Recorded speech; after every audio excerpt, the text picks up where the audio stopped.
Oke guys, kembali lagi bersama saya Reyang Budi Setiawan. Kali ini kita kedatangan tamu spesial dari Junan, dari Miol. Silakan hari ini kita perkenalkan dulu bang, namanya siapa? Wan Antat ya. Halo, nama saya Faris. Ya, Asal dari mana bang? Indonesianya?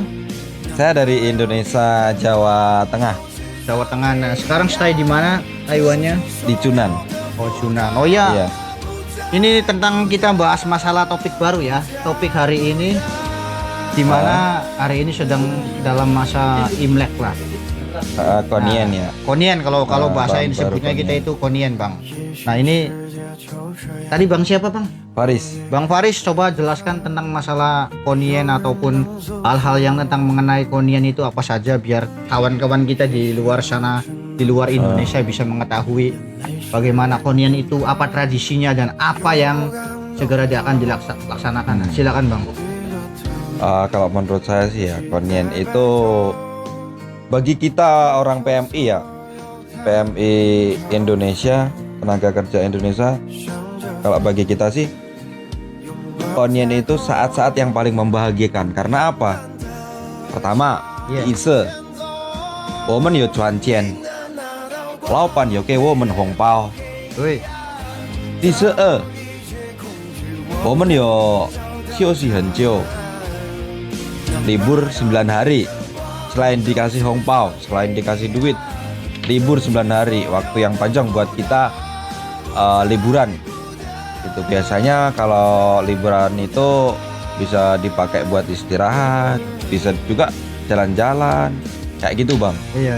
Jadi paling seneng kita tuh kalau misalkan libur konien itu paling seneng karena liburnya itu lama, biasa 9 hari. Ada juga pabrik itu yang sampai 10 hari lebih itu ada juga. Ya, nah ini poin penting nih. Kita memanfaatkan liburan itu sebaiknya kita harus bagaimana bang? Bang Paris. Ya kalau menurut saya sih ya, yang penting libur itu dimanfaatkan ke sisi yang positif. Nih kayak gitu. Contohnya. Misalkan ya kalau ada yang hobi mancing bisa pergi mancing.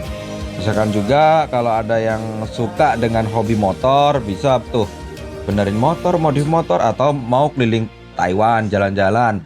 Taiwan tuh indah loh. Oh iya. Bisa ke pantai lah, atau yang namanya ke daerah Nantau Hehuanshan, itu juga bagus itu pemandangannya. Itu yang view-nya bagus yang itu. lagi viral itu Huasannya yang kemarin turun salju. Itu kesana itu sama seperti Jepang lah, itu ada saljunya lah. Jangan.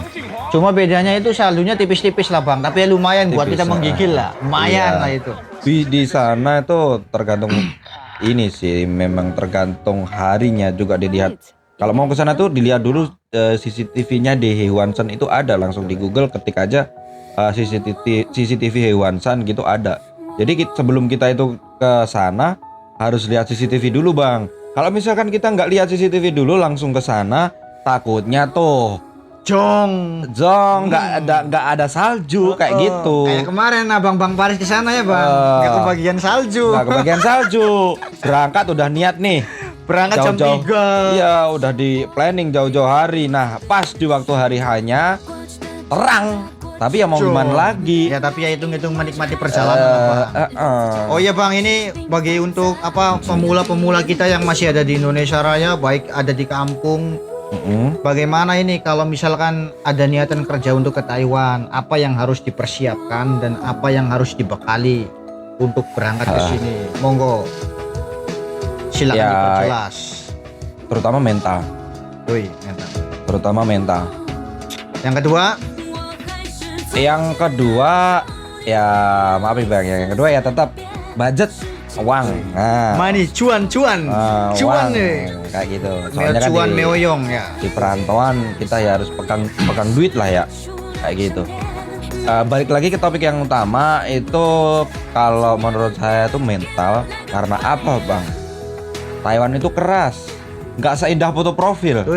Dan nggak seindah status orang. Nah tuh lah.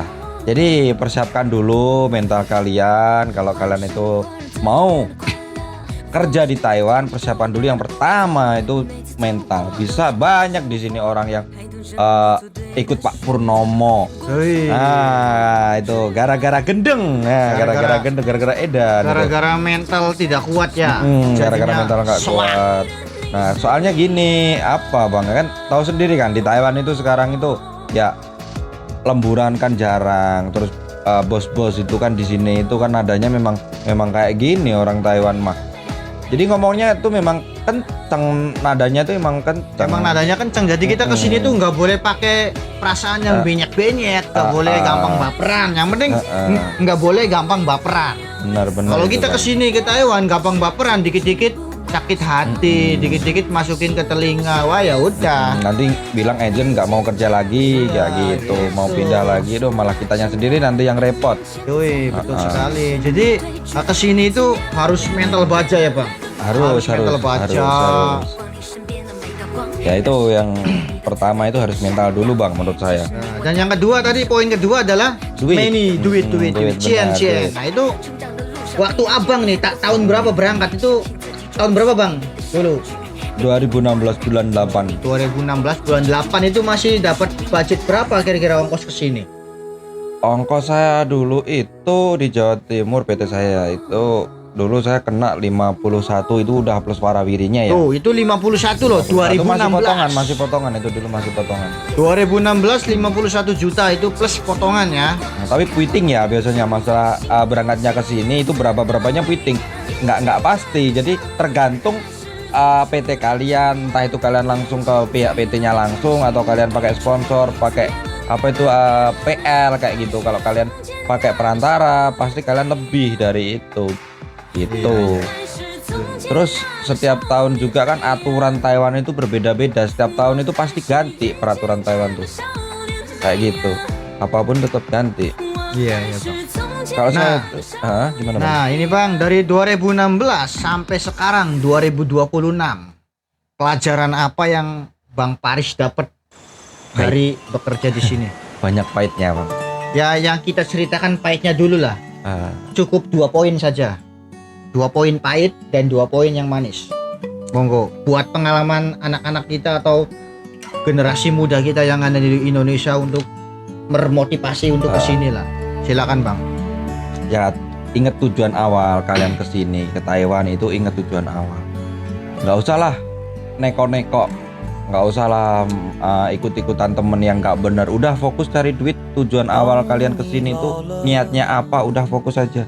Terus nggak usah banyakin teman, cukup teman sedikit nggak masalah. Yang penting berkualitas. Ketimbang kalian itu punya teman yang banyak tapi katakanlah di saat kalian itu lagi jatuh, di mana teman kalian yang lain? Nggak ada yang bukannya teman kalian itu banyak. Nah, nggak perlu teman banyak, cukup teman yang ya secukupnya. Yang penting teman itu tuh yang berkualitas, bener-bener bisa diajak seduluran kayak gitu.